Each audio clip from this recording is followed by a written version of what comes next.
Although like a dragon, Ishin is dated in some respects, the gripping drama and spirit of Yakuza makes for an enticing historical fiction.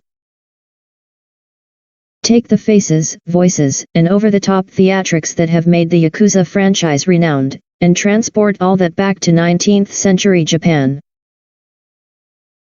The result is Like a Dragon, Ishin, an enticing period piece that also includes the series' action brawler gameplay and ridiculous hijinks. Even though the context has changed, swapping the gangs of the modern criminal underworld for political factions in a tumultuous time in history. Ishin is yet another example of what developer RGG Studio does best, melodramatic storytelling. It's been a long time coming, as Yakuza, Ishin, originally a PS3/PS4 game from 2014, was not previously localized and brought to the West like other entries in the franchise. This new version lands somewhere between a remaster and remake, but it is based on older iterations of Yakuza games, which makes Like a Dragon, Ishin feel dated in several respects, particularly in moment-to-moment gameplay. Still, its fundamentals are solid and the main draws of the franchise remain intact, hooking me with its characters and twists that had me eager to see its historical fiction unfold from chapter to chapter. Instead of the glitz and glam of Kamurocho, Ishin takes us to late Edo period Japan, around the time of the end of the samurai class and just before the country's modernization. In the same way previous Yakuza games offer a sort of virtual tourism, Ishin's vivid reconstruction of Japan's past delivers the same thrills. The streets are filled with menacing men wanting to cut you down as you mind your business, strolling through the markets, restaurants, and bars represent the era's cuisine. And tons of side content reflect the culture and traditions of the time. While it may not be as dazzling as the neon-lit streets of the modern day, the more low-key setting of Kyo is refreshing and a welcome change of pace that lets the Yakuza formula thrive once again within a framework it is comfortable with. What you really come to this series for is the drama, and the Bakumatsu period of the Edo era is fertile ground for Ishin's historical fiction. It's a time in Japanese history when internal conflict and political strife came to a head, with various factions vying for power, leading to a transitional phase for the country.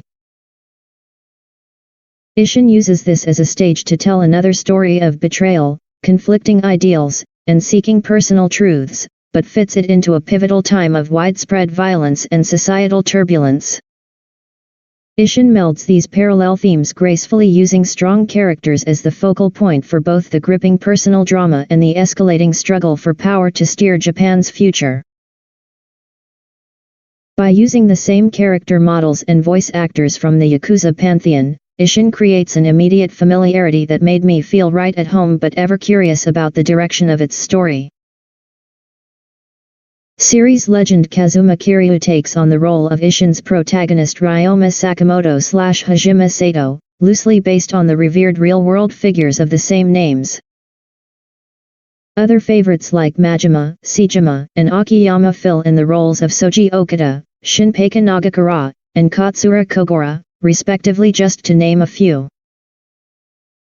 It's wild to see such an all-star cast don the names and roles of historical figures. But what's more striking is that each character remains true to their ethos and personality from the mainline games.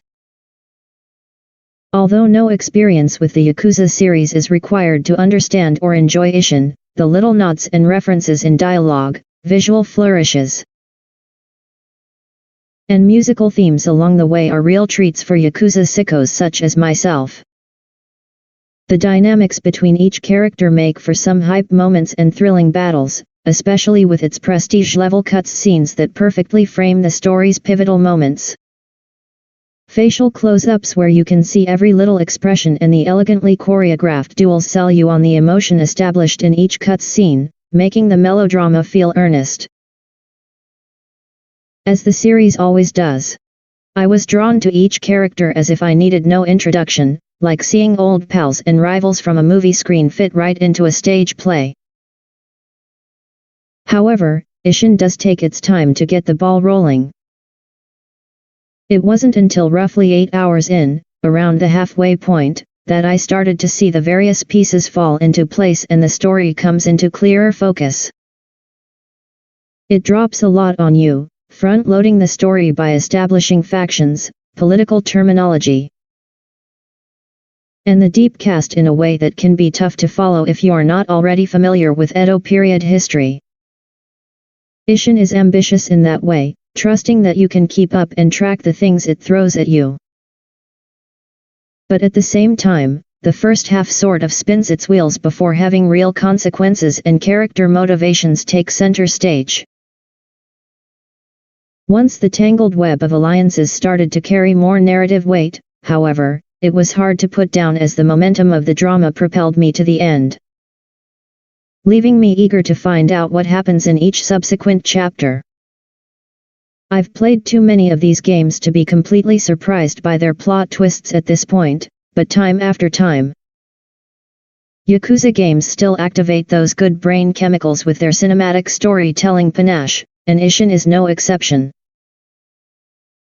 The actual content of the various activities that fill the streets of Kyo, however, are as good as they've always been.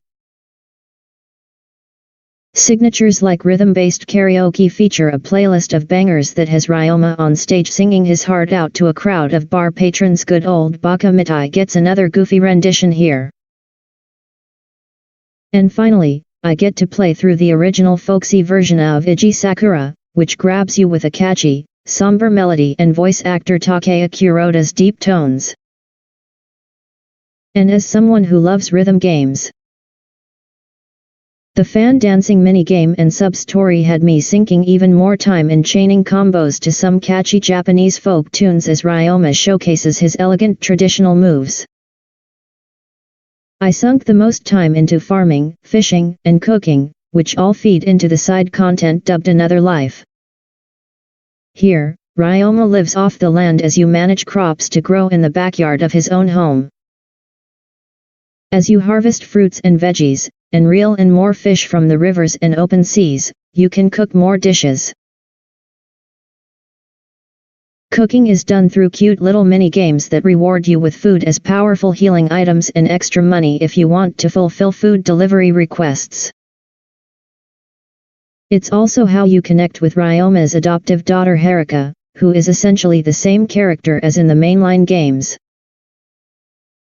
As with any Yakuza game, sub-stories litter the streets as either short diversions for silly side stories with absurd or heartwarming moments,